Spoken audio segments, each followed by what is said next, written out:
ትዕይንቱ የሚጀምረው አሌክስ የተባለችው መምህር ማክሲሚሊያን ከሚባል ሌላ መምህር ጋር በፍቅር ስትወድቅ ነው። እሱም በቴሌስኮፑ ኮከቦችን መመልከት በጣም ፍላጎት ያለው ሰው ነው። ብዙም ሳይቆይም ታዲያ ተጋብተዋል። እናም አሌክሳም አሁን ላይ ነፍሰ ጡር ነች። ማክሲሚሊያን የልጁን ስም ጁፒተር ብሎ መሰየም ይፈልጋል። ነገር ግን አሌክሳ ይህ ሰብ የማየውን ስለመሰላት አልፈለገችውም ነበር። እናም ስለ ስሙ በጨዋታ እየተጨቃጨቁ እያለም የሌቦች ቡድን በድንገት ወደ ክፍሉ ገብተው መዝረፍ ጀመሩ። ሌቦቹም ቴሌስኮፑን በሚሰርቁበት ጊዜ ማክሲሚሊያን እንዲያስቀሩለት እየተማጸናቸው ነበር። በሚያሳዝን ሁኔታ ግን ሌቦቹ ወዲያውኑ ይገድሉታል። ከዚያም ዘረፋቸውን ከጨረሱ በኋላ ወዲያውኑ ቦታውን ለቀው ይሄዳሉ። በዚህ አሳዛኝ ክስተት ምክንያትም አሌክሳ ከዘመዶቿ ጋር ለመኖር ወደ ቺካጎ ሄዳ ለሷና ላልተወለደው ልጇም የተሻለ ሕይወት እንዲኖራት ወሰነች። ውሎ አድሮም የአሌክሳ ልጅ የተወለደው ወደ አሜሪካ በሚወስደው መርከብ ላይ ያለ ነው። ባሏን ለማስታወስ ብላም ሕፃኗን ልጅ ጁፒተር ብላ ጠራቻት።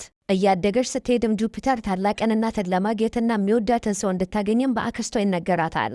ነገር ግን ከፍ እያለች ስትመጣ ጁፒተር ለስደተኛ ቤተሰብ ሕይወት በጣም ከባድ እንደሆነ ተገነዘበች።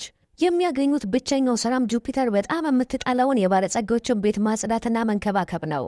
በዚህ ጊዜ በተተወች ፕላኔት ላይ ባኬም፣ ካሊክና ታይተስ የተባሉ ከሀያሉ ስርወ መንግስት የመጡ 3 ወንድሞችና እህቶች በቅርቡ ከምድር ስለሚያደርጉት ስራ ይነጋገራሉ። ሰዎቹን ለጥቅም ብለው ወደ ወጣት መጠቀሚያነት ሲቀይሩም ቆይተዋል። እናታቸው በቅርቡ ስለሞተችም እያንዳንዳቸው አንዳንድ ፕላኔቶች በውርስ ተትቶላቸዋል። ከ3 ውስጥም ቤለም የተባለው የበኩር ልጅም የመሬት ባለቤትነት ተሰጥቶታል። ታናሹ ታይተስ ደግሞ ቤለም ምድርን እንዲሰጠው ይፈልጋል። ምክንያቱም እሱ ለዚች ልዩ ፕላኔት በጣም ፍላጎት አለው። ቤለም ግን ምንም ምላሽ አይሰጥም። እናም ዝም ብሎትም ይሄዳል። በድብቅም ሁለቱ ወንድማማቾች የእናታቸውን ሪኢንካርኔሽን የተባለችው ሴት በመፈለግም እርስ በርስ እየተቃወሙ ነው። እናም የሚያወሩት ደግሞ ስለ ጁፒተር ሲሆን በዚህ ሴት ህልውና ምክንያትም ከእነሱ አንዳቸው ሙሉ ለሙሉ የምድር ባለቤት ሊሆኑ አይችሉም። ምክንያቱም ደግሞ ፕላኔቷ በድፍኑ የእሷ ነች። እናም አሁን ግባቸው እሷን መግደል ወይንም እሷን ምድርን እንድትለቅ ማሳመን ነው። በዚህ ምክንያትም ታይተስ ይህችን ሴት ለማግኘት ኬን የተባለ ታዋቂ አዳኝ ይቀጥራል። አንድ ቀን ምሽት ላይም ኬን እሷን ለማግኘት በጨለማው የቺካጎ ጎዳኖች ላይ ሲራመድም ለቤለም የሚሰሩ 3 ጥሩ አዳኞች ያዩታል። ተጨማሪ መረጃ ለመፈለግ ወደ ህንፃ ሲገባም 3ቱ አዳኞች ውጪ አድፍጠው ይጠብቁታል። የሚፈልገውን መረጃ ካገኘ በኋላም ኬን ሴራ እንደተሸረበበት ስለተሰማው መሳሪያውንና ጋሻውን አስቀድሞ አዘጋጀ። እናም በመካከላቸው ባለው መንገድ ላይ አጭር ጦርነት ተፈጠረ። ነገር ግን 3ቱ ከሱ ኃይላቸው የተለየ ነውና በዚህም ኬን በፍጥነት ይሸሻል። ይህ በእንዲህ እንዳለ ቤለም በትልቅ የማዕበል ውስጥ ወደ ተደበቀችው በሌላ ፕላኔት ላይ ወዳለው የራሱ ጎራ ተመለሰ። እዛ እንደደረሰም ጁፒተር የት እንዳለች ወዲያውኑ በረዳቱ ሚስተር ዋይት ይነገረዋል። ባይለምም ይህንን ሲረዳ የይገባኛል ጥያቄውን ማንም ሳይግደረደር ምድርን በባለቤትነት እንዲይዝ በፍጥነት እንዲጨርሳትም ያዘዋል። ወደ ምድር ስንመለስ ጁፒተር ለጓደኛዋ ቀሚስ እየፈለገች ነው። ነገር ግን ከሌላኛው ክፍል ጩኸት ትሰማለች። እናም ስትመለከትም በጓደኛዋ ተንሳፋፊ አካል ዙሪያም የተሰበሰቡ ቀጭን ግራጫ የኤሊየን ቡድኖችን አየች። ይህች ሴትም እነሱ የሚፈልጓት ስላልመሰለቻቸው ግራ ይገባቸዋል። ይህ በሚሆንበት ጊዜም ጁፒተር ፎቶ ታነሳለች። ነገር ግን ስልኳ በድንገት ጮኸ። ከዛም ግራጫዎቹ ኤሊየኖች ጓደኛዋን ትተው ከመሄዳቸው በፊትም ትውስታቸውን ያጠፉታል። እናም ሁለቱ ጓደኛሞች ኤሊየኖቹን ምንም ሳያስታውሱ ቆይተው ይነቃሉ።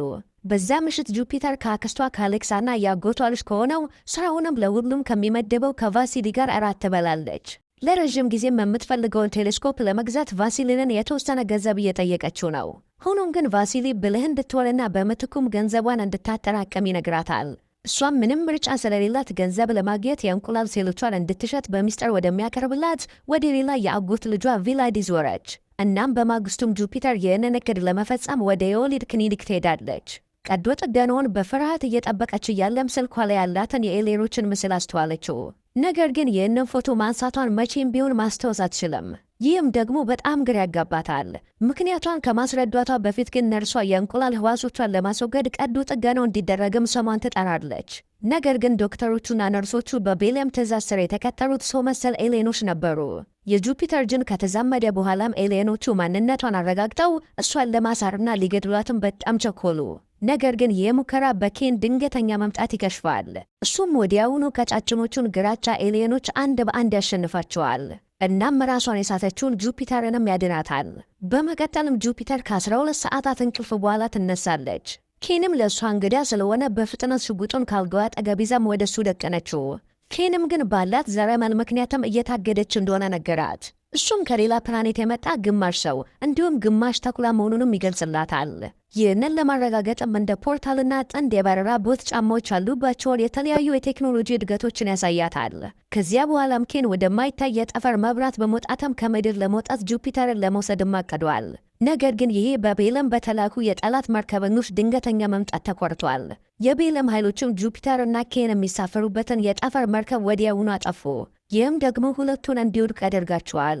ኬንም ግን ይዛትና የሰረቀውን የጠላት የጠፈር መርከብ በመጠቀምም በጠላቶቹ ላይ የተሳካ የመልሶ ማጥቃት ዘመቻ ለማድረግ ቻለ። ኬን እና ጁፒተርም ከጠላት ጥቃት ከተረፉ በኋላ በመኪና ጉዟቸውን ለመቀጠል ወሰኑ። እየነዱ ያለም በአብራሳክስ ቤተሰብ ውስጥ ግጭት እንደሚፈጠር እናም እሷ ዋና ኢላማቸው እንደሆነችም ገለጸላት። እያያችሁት ያላችሁት ፊልም እየተመቻችሁ ከሆነ ቪዲዮን ላይክ በማድረግ እንዲሁም ደግሞ በየዕለቱ የምንለቀው ቆንጆ ፊልም እንዲደርሷችሁም ሰብስክራይብ በማድረግ ቤተሰብ መሆን ትችላላችሁ። መልካም ቆይታ። ይህ በእንዲህ እንዳለ በቤለም መኖሪያ ውስጥ ቤለም በክሊኒክ ውስጥ የሆነውን ነገር ለመመልከትም የሆሎግራፊክ ምስልን ይጠቀማል። እናም ጁፒተር በኬን እንደተወሰደችም ተመለከተ። ከዚያ በኋላም ጁፒተርን እንደገና ማምጣት ካልቻሉ ተጠያቂ እንደሚያደርገው የሊዘር ጀነራሉን ያስጠነቅቀዋል። ወደ ምድር ስንመለስ ጁፒተር ኬን ከጎኑ እየደማ መሆኑን አይቷል። እንደ ድል ሆኖም ቁስሉን ለማከም የንጽህና መጠበቂያ ጨርቅ አገኘች። የቀድሞ የጠፈር ፖሊስ የሆነው ስቲንገር የተባለውን የኬንን የቀድሞ ጓደኛ ለማግኘትም በንቦች ወደ ተሞላ ቤት በመኪና ይሄዳሉ። በሩን ካንኳኳ በኋላም ስቲንገር ወዲያውኑ እንዳቀባበል አይነትም ጥቃት ይሰነዝርበታል። ይህም ስቲንገርን በመትከምም ወደ አንድ ወገን ጦርነት አመራ። ነገር ግን ሁሉም ንቦች በድንገት የጁፒተርን እጆች ሲከተሉ ስቲንገር እንዲሰግድ እንዲሁም እሷን ግርማዊነቱ ብሎ እንዲጠራት ሲገፋፋው ውጊያቸው በድንገት ያበቃል። በስቲንገር ቤት ውስጥም ስቲንገር አንዳንድ አስማታዊ ፈሳሽ ሲረጭም የኬን ቁስል ወዲያውን ይድናል። ከዚያም ጁፒተር ከጀርባው ሁለት ጠባሶችን አየችና ስቲንገር ኬን በአንድ ወቅትም ወታደራዊ ክንፍ እንደነበረው ነገር ግን የንጉሳዊ አባላትን በማጥቃት እንደተቆረጡ ነገራት። ስቲንገርም ግን የእሱ አዛዥ ስለነበር ሁለቱም ከአገልግሎቱ ተወግደዋል። ከዛም ስቲንገርን ንጉሳዊ መሆኗን እንዴት እንዳወቀም ጠየቀችው። እናም ንቦቹ አንድን ሰው የንጉሳዊ ደም እንዳለው ሊያውቁ እንደሚችሉ መለሰላት። በመቀጠልም ስቲንገር ስለ ቤለም የምድርን መግዛት ፍላጎት ለሁለቱ ያሳውቃቸዋል። ይህም ማለት ምንም የጠፈር መርከብ መግባትም ሆነ መውጣት አይችልም። ነገር ግን የጠፈር ፖሊሱ ነገ ያመጣቸዋል። ጁፒተር ስለ ሰው ልጅ አመጣጥ ለማወቅ በጣም ጓጉታለች። እናም ስቲንገር ሰዎችን በቅርቡ ለመሰብሰብ ወደ ምድር የተላኩ ኤሊየኖች እንደሆኑም ይነግራታል። ስቲንገር ስለጠየቀው ነገር የበለጠ ከመጠየቋ በፊትም ግን ኬን አንዳንድ ጠላቶች ከቤት ውጪ ከዚህ ቀደም የነበሩት 3 አዳኞችን ጨምሮ ጠላቶች እንደመጡ ነገራቸው። ከዚያም ስቲንገርም እሷን ይዟት ሲሄድ ኬን ደግሞ ጊዜ ለመግዛትም ከኋላቸው ቆየ። ነገር ግን ይሄ ቢሆንም ስቲንገርና ጁፒተር አሁንም በኤሊየኖቹ ጥቃት ደርሶባቸዋል። ስቲንገር ከጠላቶቹ በአንዱ አዳኝ በመሳሪያ ይመታል። ጁፒተርም ቀጣዩ ጥቃት እንደሚደርስባት ሰፊ ዕድል አለ። ነገር ግን በንቦች መንጋ ትድናለች። በመቀጠልም በኤሊየኖቹ እየተሳደደች ወደ በቆሎ ማሳ ትሮጣለች። እዚያም ግን አንድ ቅጥረኛ አዳኝ ታገኛለች። እሱም ወዲያውኑ በማዕበል መሳሪያ ይመታታል። እሷም ራሷን ስታ ወዲያውኑ ትወድቃለች። ጁፒተር ልትገደል ስትልም 2 ቅጥረኛ አዳኞች በድንገት ይከዱና ወዲያውኑ ሌሎቹን አዳኞች ይገድላሉ። አዳኞቹ ጁፒተርን በጠፈር መርከባቸው እየወሰዱ እያለም ኬን ሳይታወቅ መርከቧን ለመያዝ ችሏል። ከዚያም የጠፈር መንኮራኩሩ በአብራሳክስ ወንድሞችና እህቶች መካከል ልጅ በሆነችው ካሊኪው ባለቤትነት ወደምትተዳደረው ፕላኔት ይሄዳሉ። ከመታየቱ በፊት ኬን ከሩቅ እየሆነ ያለውን ነገር ለመመልከት ወደ ጣሪያው ይሄዳል። ሁለቱ ቅጥረኛ አዳኞችም በድብቅ ለካሊክ እየሰሩ እንደሆነ ተረዳ። በዚያ ምሽትም ጁፒተር ከእንቅልፏ ነቅታ በማታውቀው ቤት ውስጥም አዲስ የሚያምር ልብስ ለብሳ ራሷን አገኘችው። ከዛም ካሊክም ሰላምታ ሰጠቻትና እሷ በትክክልም የአብራሳክስ እናት ሪኢንካርኔሽን መሆኗንም አሳወቀቻት። ከሰዎች የሚመነጨው ጅል ለእነሱ አስፈላጊ እንደሆነም ገልጻለች። ምክንያቱም ደግሞ ሕይወታቸውን ረዥም ስለሚያደርግላቸው ነው። እናም ካሊክም ጁፒተርን በቤተ መንግሥት ውስጥ ወደሚገኝ ገንዳ ትወስዳታለች። እሷም በጅኖች የተሞላ ገንዳ ውስጥ በመጥለቅም ረዥም ዕድሜ እንደሚኖራትም አሳይታለች። ከዛ ማሳያ በኋላም የታደሰችው ካሊክ የአብራሳክስ እናት ሪኢንካርኔሽን የመሆን መብቷ ስለሆነ ማዕረጉን መጠየቅ እንዳለባት ትነግራታለች። ይህ በእንዲህ እንዳለ ኬን ጁፒተርን ለማግኘት በድብቅ ወደ ቤተ መንግሥት ለመግባት ሞከረ። ነገር ግን ጠላት ብዙም ሳይቆይ ይመለከተዋል። በዚህ መንገድም እንዲዋጋ ያስገድደዋል። በኋላም 2 ሴቶች ያሉበት ቦታ ይደርስና ወዲያውኑም በካሊክ ራስ ላይ ሽጉጡን ይደቅናል። ይህን ስትመለከት ግን ካሊክ ምንም አልደነገጠችም እና ምንም አይነት የሥልጣን ፍላጎት እንደሌላትም ተነግራቸዋለች። በተጨማሪም ጁፒተርን ለማጀብ ቀድሞውኑም የጠፈር ፖሊስንም ጠርታለች። ብዙም ሳይቆይም ታዲያ ጁፒተርና ኬን በጠፈር ፖሊሶች እንኳን ደህና መጣችሁ ይባላሉ። ከነዚህም አንዱም ደግሞ ቀደም ሲል ከደረሰበት ጥቃት የተረፈው ስቲንገርንም ያካትታል። ይህ በእንዲህ እንዳለ በቤለም ጎራ ቤለም ጀነራሉን በትዕዛዙ ስር ባለው ሌላ ውድቀት ምክንያት ይቀጠዋል። ጁፒተርን ለማግኘትም ግሪገን በሚባል ተመሳሳይ የሊዘርድ ጀነራልም ተተክቷል። ወደ የጠፈር ፖሊስ መርከብ ስንመለስ ጁፒተር ኬንን ለመሳም ሞክራ ነበር። ነገር ግን አንዳቸው ለሌላው የታሰቡ እንዳልሆኑ በመንገር ምላሽ ይሰጣታል። በመቀጠልም ቦብ በተባለ አንድሮይድ በመታገዝም የጁፒተርን ማዕረግ እንደ ይፋዊ ሮያሊቲ ለማካሄድ ሌላ ፕላኔት ላይ ይደርሳሉ። ነገር ግን በበርካታ መስፈርቶችና ቴክኒካል ጉዳዮች ምክንያት የቢሮክራሲያዊ ሂደት አሰልቺ ያገኙታል። በኋላ ላይ ሂደቱ በመጨረሻ እንዲንቀሳቀስ ቦብ ለአንዳንድ ባለስልጣናት ጉቦ ለመስጠት ተገዷል። በዚህ ምክንያትም ጁፒተር ራሷን እንደ ንጉሳዊ ቤተሰብነት የሚገልጽ ማተም በእጇ አንጓሬ ለማግኘት ትችላለች። እንዲሁም የንጉሳዊ ሰዎች ኮድና ምግባርን የያዘ የእጅ መጽሐፍም ይሰጣታል። ነገር ግን ከሂደቱ በኋላ ስቲንገር ከየት እንደመጣ ሳይታወቅ ይመጣና ይከዳቸዋል። እናም ስቲንገር ጁፒተርንና ኬንን ወደ ታይተስ መርከብ እንዲዘዋወሩ ለማድረግም ታይተስን አነጋግሮታል። ሆኖም እዚያ እንደደረሰችም ወዲያውኑ ወደ ቤት እንድትሄድ ትጠይቃለች። ታይተስም ወደ ቤት እንድትመለስ ጥያቄዋን ይፈቅድላታል። ነገር ግን መጀመሪያ ከሱ ጋር እራት መብላት ከቻለች እንደሆነ ይጠይቃታል። እሷም ተቀበለችው። ሳይታወቀውም ኬንም ግን በታይተስ ወታደሮች ታስሯል። በራት ጊዜ ጁፒተር ወዲያውኑ ኬን የት ሆኖ እንደሆነ ትጠይቃለች። ታይተስም ኬን ጁፒተርን ወደ እሷ ልክም በማለት ስለከዳው ወዲያውኑ ወደ ትውልድ ቦታው እንደሚመለስ መለሰላት። በኋላ ላይም በወጣትነት ውድ የተሞላ ክፍል ያሳያታል። ታይተስም እነዚህ መድኃኒቶች የተሰሩት ከሰዎች እንደሆነ እናም ምድር እንደ ሌሎች ፕላኔቶችም እርሻቸው እንደሆነ ይገልጽላታል። ጁፒተር ባለማመን ውስጥ ነች። ታይተስም እናቱ በሕይወቷ መገባደጃ አካባቢ የጥፋተኝነት ስሜት እንደተሰማት እናም ይህንን የመሰለ አሰቃቂ ንግድ ለማቆም ስትሞክር መገደሏንም ይነግራታል። ታይተስም አያይዞ የወጣትነት ውድ ምርቶችን ለማስቆም የእናቱን ተልዕኮ መቀጠል እንደሚፈልግም ይናገራል። የታይተስ ወራሽ ትሆን ዘንድም ጁፒተርን ለማግባት ያቀደውም እዚህ ጋር ነው። በዚህም እሱ በባለቤትነት በፕላኔቶቹ ላይ ያለውን ሕይወት ማስቀጠል ይችላል። ይህ ድንገተኛ ሐሳብ ግን ጁፒተርን ያስደነገጣትና ስለሱ ለማሰብ የተወሰነ ጊዜ ትጠይቃለች። ከዚያ በኋላ ታይተስ ለጁፒተር ሳያሳውቅ ወደ ጠፈር በመጣል ኬን እንዲገደል አዘዘ። ኬንም ከጠፈር መንኮራኩሩ ከመጣሉ በፊት ታይተስ ጁፒተርን ለመግደል እንዳቀደ ገለጸላት። እናም ኬን ወደ ውጭ ከመውጣቱ በፊትም የሆነ ነገር በግድግዳው ጫፍ ላይ ይጫናል። ይህም ደግሞ አንዳንድ ፍርስራሾች አብረውት እንዲወጡ አድርጓል። እንደ ድል ሆኖም እነዚህ ፍርስራሾች ከሞት እንዲያመልጥ የሚረዳው የአደጋ መከላከያ ማርሽ ሽቦችም ሆነዋል። ነገር ግን የታይተስ የጠፈር መርከብ ቴሌፖርት ያደርግና ይሄዳል። እናም ሰፊ በሆነው የጠፈር ቦታው ላይ ብቻውን ይተወዋል። እንዲሁም በቦታው ላይ የቀሩትም በደቂቆች የሚቆጠሩ አየሮች ብቻ ናቸው። እንደ ድል ሆኖም ግን አየር ስላጣ ንቃተ ህሊናውን ሊስት ሲል ብዙም ሳይቆይ የስፔስ ፖሊስ ይታደገዋል። ይህ በእንዲህ እንዳለ በምድር ላይ የጁፒተር ቤተሰብ ቭላሲ በጁፒተር ላይ ያደረገውን ነገር ደርሶበታል እና ቫሲሊ ያጎቱን ልጅ እንደ ዶሮ በማየቱም በፍጥነት ይቀጡታል። በድንገት ግን ግሬገንና ሰዎቹ እነሱን ለማፈን በቤተሰባቸው የመመገቢያ ክፍል ውስጥ መጡ። ወደ ምድር በምትሄደው መርከብ ላይ ጁፒተር ስለ ጋብቻ ጥያቄ ሁለተኛ ሐሳብ እያሰበች ነው። ከዚያም ኬን የት እንዳለም ጠየቀችው። ነገር ግን ታይተስ ኬን እንደሄደ ይዋሻታል። እሱን እንድታምነውም ኬንና ስቲንገርን ይቅር የሚል ቃል ይሰጣታል። እንዲሁም ታይተስ እንዳቀደው ጁፒተር በመጨረሻ ጋብቻውን ተቀበለችው። ይህ በእንዲህ እንዳለ ኬን ምንም እንኳን እሱ ከሃዲ ቢሆንም የስቲንገርን እርዳታ ጠየቀ። እናም ስቲንገር በሴት ልጁ ሕመም ምክንያትም አሳልፎ እንደሰጠውም አምኗል። በዚህ መልኩ ሁለቱ የቀድሞ ወታደራዊ ሰዎች ጁፒተርን ሰርጓድ ለማድረግ በምትዘጋጅበት ጊዜም እሷን የማዳን ግባቸውን ለመፈጸም ወሰኑ። የጠፈር ፖሊሶቹንም የታይተስን መርከብ እንዲሳፈሩ እንዲፈቅድላቸውም ይጠይቁታል። ነገር ግን ታይተስ ወታደሮቹን በማንኛውም ዋጋ እንዲያስቆሟቸው አዘዘ። ይህም የጠፈር ፖሊሶች ኬንንና ስቲንገርን ከታይተስ መርከቦች ጋር ለመዋጋት ወደሚያሰማራበት የጠፈር ጦርነት ያመራል። ጦርነቱ በመካሄድ ላይ ያለ ምንም እንኳን ይህንን ለማድረግ ብታቅማማም ጁፒተርና ታይተስ ግን በተመሳሳይ ጊዜ መሃላቸውን እየተለዋወጡ ነው። ጋብቻውን ለማተምም ተምሳሌታዊ ቀለበት በእያንዳንዱ ሰው የቀለበት ጣት ላይ መታተም አለበት። ታይተስም ይህንን ስለፈጸመ ቀለበቱን ለማተም ተራው አሁን የሷ ነው። ነገር ግን ከውጭ የሚወጣው ድምፅ ትኩረቷን ይከፋፍለዋል። ይህም ታይተስ እጇን በኃይል ወደ ማተሚያ ማሽን እንድትገባ ያነሳታል።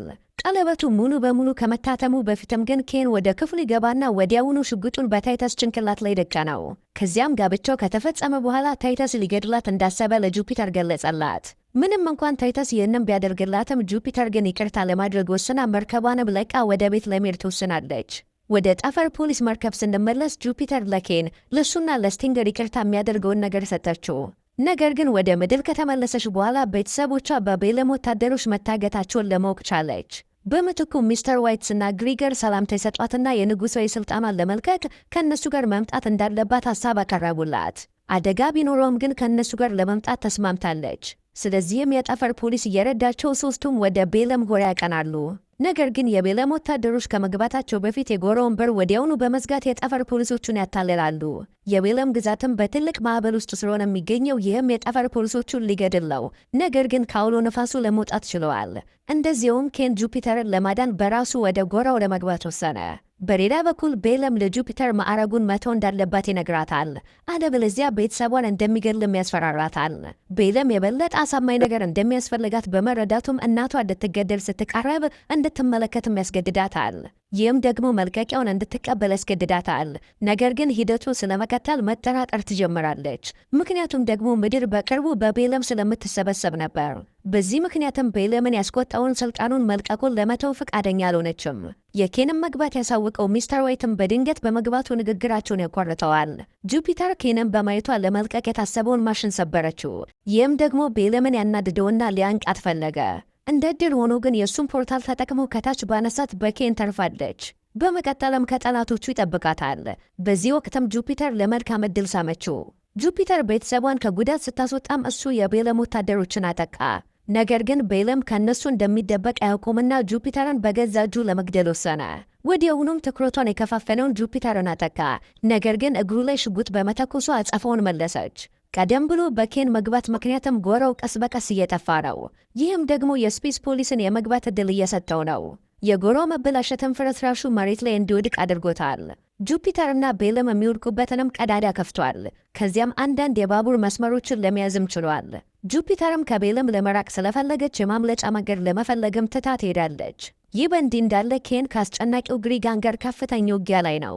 በተለያዩ ቦታዎች ላይ ከተዋጋ በኋላም ኬን አሸናፊ ሆኖ ወጣ። በዚህም ደግሞ የጁፒተርን ቤተሰብ ያድናቸዋል። ምንም እንኳን ቀድሞውንም ከሱ ብትርቅም ጁፒተር በመጨረሻም ግን ቤለምን በብረት ዘንግ ሊያጠቃት እንደገና አገኘችው። እሷም ግን ወዲያውኑ የበላይ ሆና ትመተዋለች። ነገር ግን አሁንም አትገለውም። ይልቁንም ቤለም ሁሉም ነገር ሙሉ በሙሉ መፈራረስ ሲጀምር ወደ ጥፋት ወደቀ። ከዚያም የጠፈር ፖሊስ መርከቧን ወደ ምድር በሚመልስ ፖርታል በኩል ሲያልፍም ያገኙታል። በመቀጠልም ጁፒተር በምድር ላይ ወድቃ ወደ ቀድሞ ሕይወቷ ትመለሳለች።